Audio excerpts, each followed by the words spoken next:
go. Happy Good- Lent. Happy Lent. What? It's I Lent. saw you eating meat on Friday. It's it was Lent. not I Lent. saw your mom eating. What? Huh? Wow. Okay, dude. I saw you eating meat on Friday. Fridays. Well, Happy Lent, everyone. I can't believe that. What? I mean, there's moments when I want to start this podcast over again, and that was one of them. Why? But we keep the hits rolling. Why? Anyway. What, you accuse me of things and then. Jeez. Now, publicly defend yourself? I did not eat meat on Friday or on Ash Wednesday. Oh, boy. So there. Yes. Well, happy Lent, everybody. I know there's a lot of college students are asking the question, and the people of God over here at St. Francis and around the world is They're saying, asking, what is meat? And No. is an alligator considered meat? what about platypus? Is that considered meat? Yeah. What about birds? Birds are meat. Penguins. They're fish. Ooh, penguins. Uh-huh. These are the Ostrich? things we sit around our house thinking about. Ostrich, is that? Ostrich is meat. Is it? Yeah. Okay. It is. I'll check it off the list then. I won't be eating it anymore Anyway, on if you're Friday. asking minimalist questions like that, I really would question whether you're really trying to live your faith. Or if you're asking, Or you- should I give up soda or sweets for Lent? And the answer is neither. Don't just the I would do that if it's going to be hard. Do something hard. well, Do something difficult. Like, yeah. But how does that increase your prayer life if your penance becomes my penance? If you're Why does like, that become your penance? like if I give get- up sweets, how does that affect you? well, I think it's because people get grouchy. And they're like, I want a sweet. It's just like in Exodus 90. I love Exodus 90, what except if you're for this just fact. grouchy anyway? This fact is when people talk about Exodus 90, they always talk about the cold showers. And like, why don't you just take a lukewarm 3 to 4 minute shower and shut your pie hole? Yeah. That is like, of all the things about it, Exodus 90 is incredible. This is not a shameless plug for them. But I encourage people during the season of Lent, if you really want to take Lent seriously, like, take the Exodus 90. And if you're like, oh my gosh, I can't take cold showers because I want to be cold. Well, you know what? Smelling good is, what is that? Aromatic is... Smelling good is overrated? What are you no, going to say yeah. I here? mean, there's this need to cleanliness is next to holiness. So if it's like, oh my gosh, I can't do the cold showers. Well, then take a lukewarm 4-minute shower, and then quit staring at TV, quit looking at pornography, quit just surfing social media, start like hanging out with your family, start talking to your friends, do something that's not self-isolating, become a man. Girls, I wouldn't encourage it. Girls should not become men. No. Well, girls, I don't encourage girls to do Exodus 90. Oh. Because it's not designed. Yeah, but there's other. Give things up that are, that are going to help you. But I would do things that are hard. Well, I think I like to do things that are gonna remind me that it's Lent. Well, this is what I think about when we and I get it. Do things hard, but when we do like soda and chocolate, we're becoming very. I think like someone like the Pharisees, who were like, oh, if you do these external things of getting rid of sweets and getting rid of sugars and chocolates and stuff like that, then you're actually going to grow in your relationship. And it's like, remember those, the Beatitudes Jesus gives on the mountain. He's like, where does it start? Like, it starts in the heart. Where does anger, revenge, and resentment, and murder, and lust begin? Yep, for real. It begins in the depths of the heart. So that's where we got to do work. And when we talked a couple of years ago about like Isaac the Syrian. And Isaac the Syrian, he's got that beautiful line. He's like, use these prayers to really like turn our minds, our noise, metanois. Jesus says, change the mind. We change our minds and our hearts by like having these times of prayer, praying always. And so if you're going to embark on this great season of Lent, then like, dive into the scriptures. Go to daily mass. Go to Eucharistic adoration. Go to confession. If you want to get rid of sweets in your life, then go to daily mass 7 times, and then make a decision then to get rid of sweets. Like, go to daily mass, go to confession every Friday during the season of Lent, and then after that, say, you know what? Actually, I'll get rid of sweets out of my life. I'll get rid of soda. I'll get rid of coffee. Because you actually have to get to the heart of the problem, which is the evil that is inside of us in our disordered will. Well, this episode is not really going as I thought it would. Oh, stuff in the church. That's No, that was awesome. That's awesome. That's a good. That's yeah. No, it's Lent. I mean, this is the beginning of Lent. we should say something about Lent. A shameless plug for the magazine Breach Bang Boom or something like that. Shout out to Lent. To kicking doors in and taking hostages. So we're continuing in our series of talking about the Holy Mass. This is part of the Eucharistic revival. Oh. So we don't know, we did like 10, 12 episodes walking through the Mass one by one, piece by piece. That was beautiful. And then last week we talked about the different roles at the Mass: priests, deacons, lectors. I thought today, Father Kerry, if you're up for it, I think we should talk about the stuff. Yes. At Mass. Because I think everyone sees it, but I don't know that lots of people know like what things are called, you know? And so I think we should have a little lesson in liturgically correct language. Okay. Let's get down to business. When you pull in to the church, the first thing you will encounter is called a parking lot. Paved paradise, built up a parking lot. So that's a parking lot. The proper liturgical term is parking lot.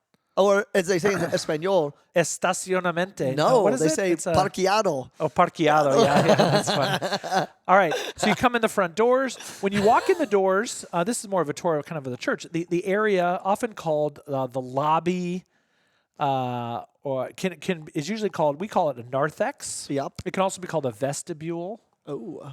So anyway, that kind of depends. All right. So then you walk in the front doors. Okay. And this is I'm visualizing my parish here. I'm visualizing but you can visualize yours. Yes. Your non-existent church.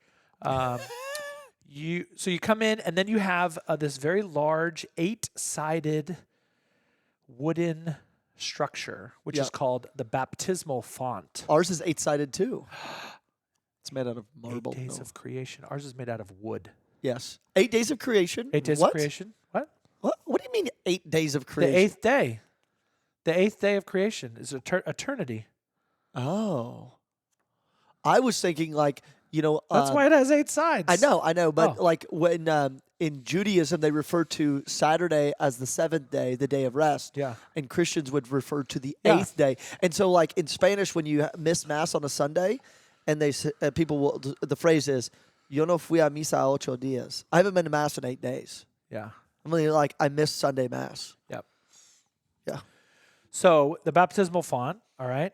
Then usually somewhere near the baptismal font, we have a very large candle. Oh, yes. It's the largest candle in the church. But in Lent, it's gone. Did you take yours out in Lent? We don't take it out. Because we still use it. We still have funerals. Oh, you do? We do baptisms during Lent. Oh. If we need to. I don't have any of those. Yeah.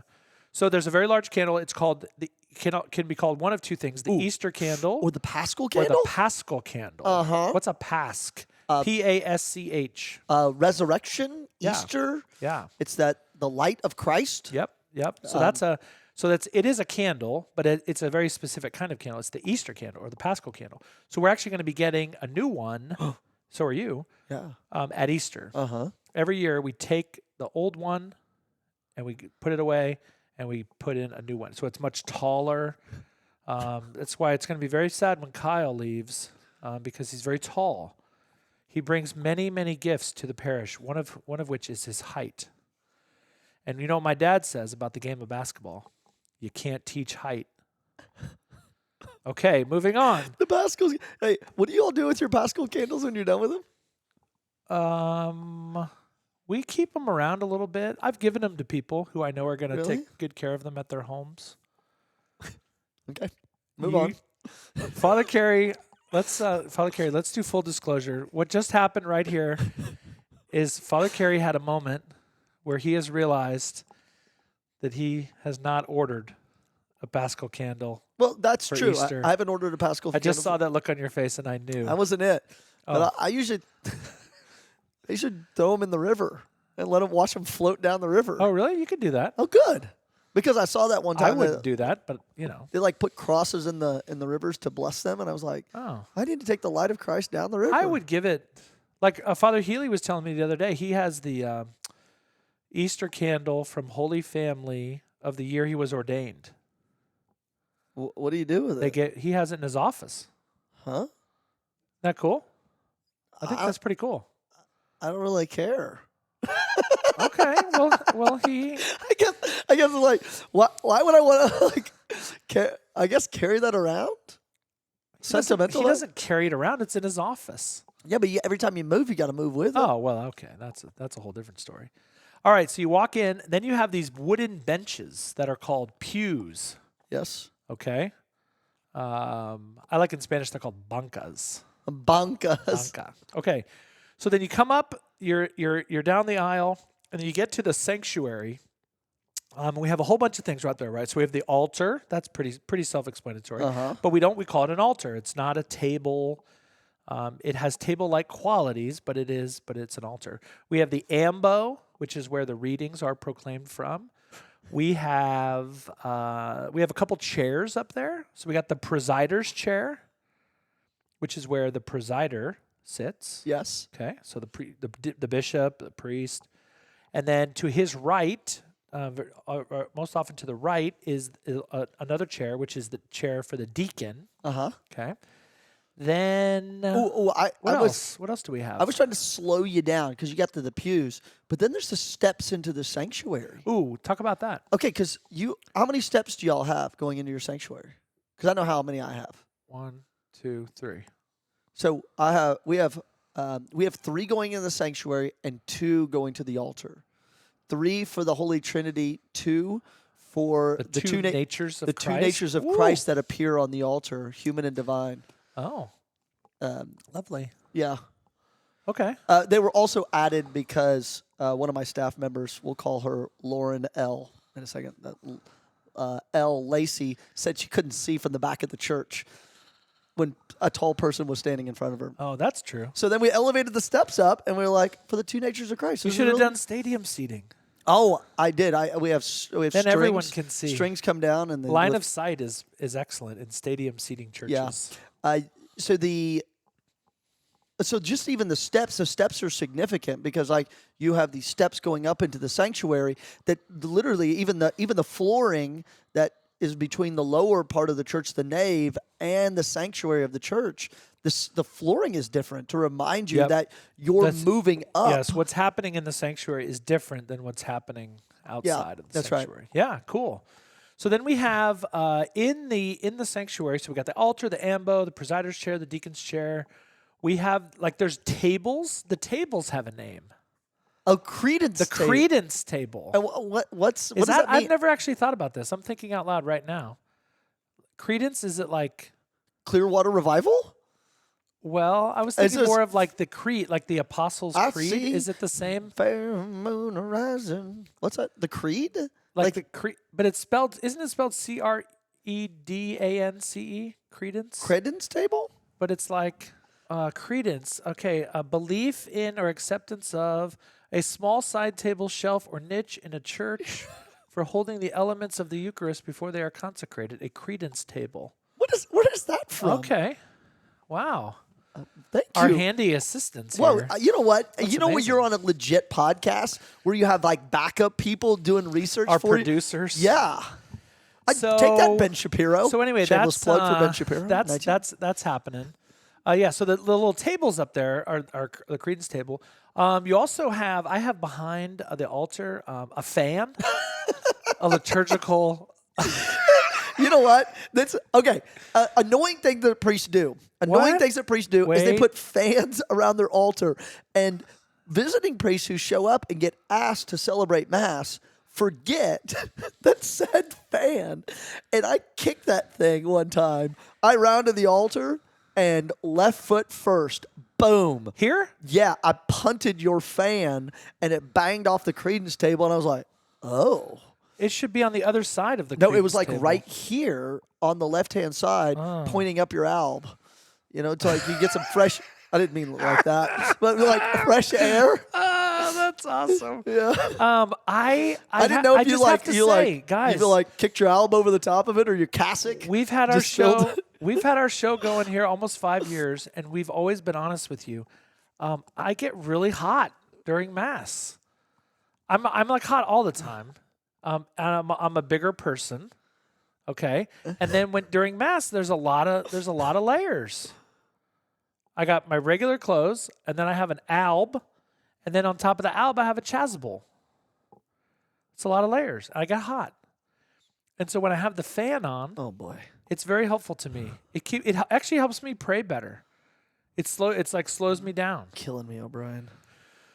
All right, I'm just trying to be honest with everybody. Jeez. Okay, now let's talk about the things in the Mass. Sanctuary light, sanctuary lamp. So when you walk in just about every Catholic church, you're going to see some kind of red light candle near the tabernacle, and basically that red light tells you that the Blessed Sacrament is present. Yes. Okay. Where's it going to be in your new church? Is it next to? It's above? It's next to. Next to. Ours is above, and it's kind of a bear to change out. Next time you're in our church and you see that sanctuary lamp, it is not easily accessible. Where was I? That was just a function of the architecture. I was up at K-State at St. Isidore's, and there's this like 15, 18 feet in the air, and I think they have to get up on a ladder to change it. We didn't put one up there. We just it's like on a stand right next to there. Okay. So anyway, that's sanctuary light. Okay, now let's talk about the things at the altar. The things at the altar? So when the gifts, so the bread and the wine get brought up at the offertory. Those are okay. What do we call the little glass things that that the water and the wine are in? Those have an official name other than glass things. They are called cruets. Cruets. Where does that come from? Kyle, where does that come hopefully from? Kyle's doing some background research. But there's usually two cruets, and in the procession, when things are brought up, like one of those credence tables can be placed in the nave of the church, and when the gifts are brought up, the cruets, the only two things that are brought up are the wine and the bread. Yeah. Those things for the sacrifice. So water and money, and even food are not to be brought up. Now, there are moments when there's certain things. All right, cruet comes from Middle English, from Anglo-Norman French, diminutive of Old French, cruet, which means pot. From Old Saxon, related to crock. So it's like a tiny crock pot? What are we doing? What? Cruet. Okay, so it's French. Cruet. So that's a cruet. That's a cruet. Is the little glass. Yes. I don't know what you call them, jar looking things. Okay, so then up on the altar, and this is what a lot of people don't see. So you see like the chalice. Yes. And then you see these kind of what we would call like glass, or not glass. In fact, glass is not allowed. Kind of silver or gold, what look like bowls. Yep. Those are called ciborium. Ciborium. Yes. They What usually is have the plural of ciborium? Ciborianimus. Ciboria. Oh, it's like alumni and alum. One ciborium. 2 ciboria. Like alumni. Yeah. You and I don't have alumni's. Yeah. You have an alumnus and 2 alumni. That's right. Yeah. And so a ciborium has a stem on it, usually a stand, a bowl. It's a sturdy chalice-looking bowl. Yeah. So just so you know, the ciborium and chalices are to be made of precious metals. Yep. Right? So there was a time, and especially our older listeners, or if you're coming from a place that doesn't always do what they're supposed to, you might have seen like glass, chalices, or ciborium, or things made of wood. So I have nothing against glass. I have nothing against wood. But the church says that ciborium and chalices, which are going to contain the body, blood, soul, and divinity of Jesus Christ, should be made of precious metals. And it comes from the word like a storage thing to eat, I think. Is that right, Kyle? Yeah, it's like a storage facility to eat something out of. A ciborium? Yeah, it's very similar to like what's the word? Away and a manger. Away in a manger. Manger is the French word for manger, to eat. Manja. Yeah. Okay, that's very interesting. Okay, then so we have chalice and ciborium. Then we also have there's various linens.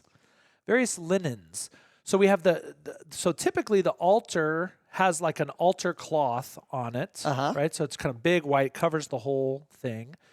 And that typically stays there. Yep. Okay. Then we have a larger. Please. Then you can have combinations of 1 to 3. People put 3 linens on their altar to honor the Holy Trinity. 2 linens on their altar to honor the 2 natures of Christ. 1 linen on their altar to the oneness of the God. oneness of God. I believe in one God. Okay. So there's different. There's some. They'd have like 3 altar cloths stacked on top of each other. It's not altar cloths, linens, and like one hangs longer than the other. Oh, I see. Okay, I don't know that I've ever seen that. Because then you get to what you're getting to. Go ahead. Yeah. So then we have kind of a large square linen, which is called a corporal. And that folds up nicely. So oftentimes you'll see the priest like put something on the altar, and then you'll see them kind of unfold it. We have in our parish, and you have them too. We have wonderful people who do all of that, right? So after every mass, we're making a mess, right? We're taking these corporals or the purificators or the finger towels, and they're getting, it's getting. Either wine if something happens like before the consecration, or the precious blood on it, and those have to be laundered, but not in the normal way. Okay. So there's a whole way that all of the stuff that we use on the altar, it has to be laundered in a certain way. So we have ministers in our church. We call them sacristans, who are specifically trained to wash those, and then they also know how to iron them. So that they're more easily used in the Mass. And what I love about our relationship of our 2 parishes, what do you love? The sacristans at St. Francis Xavier have so generously offered to wash our linens for us. Yeah, that's good. Good stewardship. They know how to do this stuff, and they have irons. Yep. And as one of my sacristans did, he or she, I don't know which one it was, said, "Well, I have lots of girls that are sacristans, so." It was probably something they saw in their parish where they soak the linens in water. Yep. And then they leave them in there. And then they just kept putting them in there. And then we used those linens to start our Easter fire, because by the time I found them, the water was dried out and it was all moldy. Oh, that's gross. Yeah. And it was like, oh, hey, y'all, we turn in our linens every 3 weeks to St. Francis, so we can't put them in water because it evaporates. Yeah, that's no good. No way.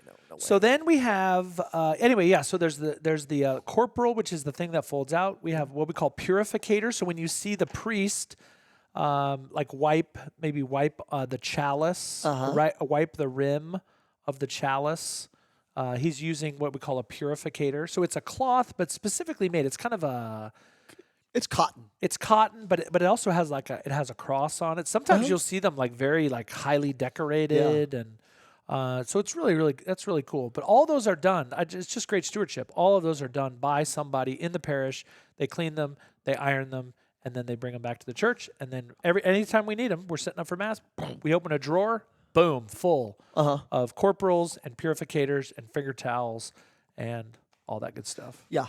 Ignore me over here. I had a construction meeting. I'm on Zoom over here. No, actually, I'm on... Carrie's trying to do 2 things at once. I'm on Microsoft Teams. Shameless plug for Teams and anti-Zoom. Shout out. Okay. So then we have the... go ahead. We got the corporal. Yeah. Corporal meaning body. Ooh, the body. Yeah. It's what I love. There's 2 things that I love about that is the pall. That is it's the kind of square that goes over the chalice. Pall. Yeah, and the funeral pall.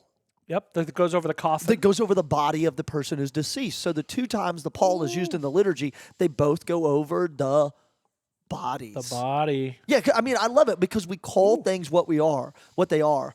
We call host a host. like the word for victim in Latin. Hostia. Saving victim, open wide. Oh, this host. But we also called corporal. We call it corporal because that's where the body goes.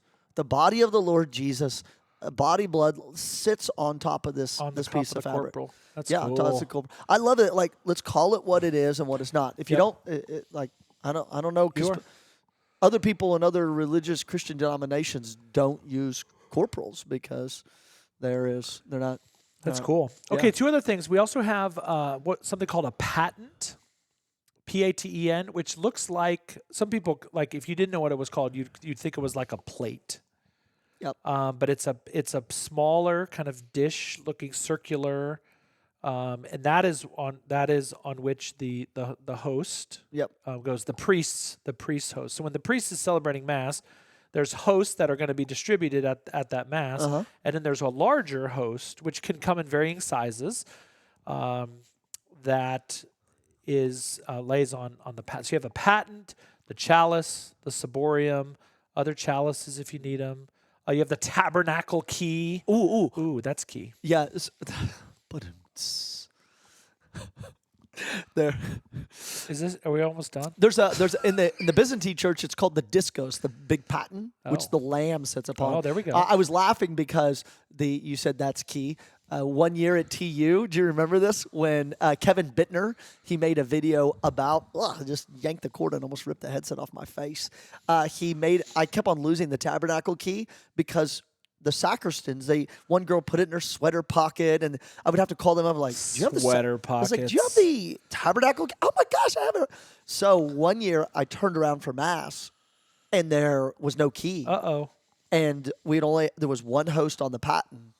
And there were like, I don't know, a dozen people at mass. We had to fracture one host to give it. So Kevin Bittner made his end of year movie for the Newman movie night, and it was all about Jesus being locked in the tabernacle. And there were so he was in the confessional, he can't get out, and he was dressed in a white alb, and he was like knocking on it, and people were like, "Oh, well, I can't get." He's like, "Hey guys, could you let me out?"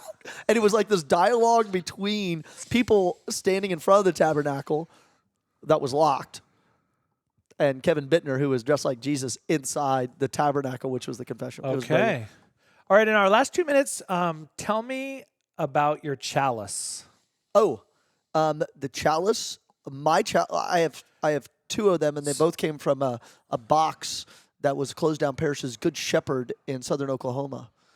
And one's from a tabernacle society. My ciborium, the ciborium I have was given to me. It was recovered from a Nazi bunker in 1945, and shipped back to the United States in a box with a bunch of stuff that was going to be demolished. And this guy wanted to save them all, and it was used as a drinking glass in a Nazi bunker. And then the first time it was used at my ordination mass, the bishop blessed it beforehand. So wow, I did not know that about you. Yeah, the ciborium. The ciborium was it came. Literally, there was a guy in North Denver where I redeemed it. Yeah, when I lived in a parish, and we were having a bourbon. 80-year-old guy and his wife. They were our neighbors to the parish, and I was having a bourbon with him one night. He was telling me the story about becoming Catholic, and I said, "You don't have any more of those, do you?" He goes, "I think so." And he went downstairs and he brought it out, and it was black as a pair of clerics, and it hadn't seen the light of day in probably 40 years. And he said, "I'll fix it for you, Father." Wow. So every time I celebrate Mass, I remember that guy. Do you know the votive light? The votive light in the temple was changed every Sabbath day, and that's why our lights are 7 days. Ooh. I didn't know that. Clay Furley, thanks. I love that about candles. The candles used in churches have to be 51% beeswax. Yep. I think that's so cool. And then we sing about bees at the Easter Vigil. Oh, I just love it. Even the candles. I'll just say this in closing: the candles are not insignificant. They represent an offering, right? Candles get burned down, right? So you have a candle, and the candle gives of itself for the glory of God. So you're a candle, right? Giving of yourself. Even the candles have symbolic value. That is awesome. All right. Hope your Lent's off to a great start. Peace. See you next week. Adios.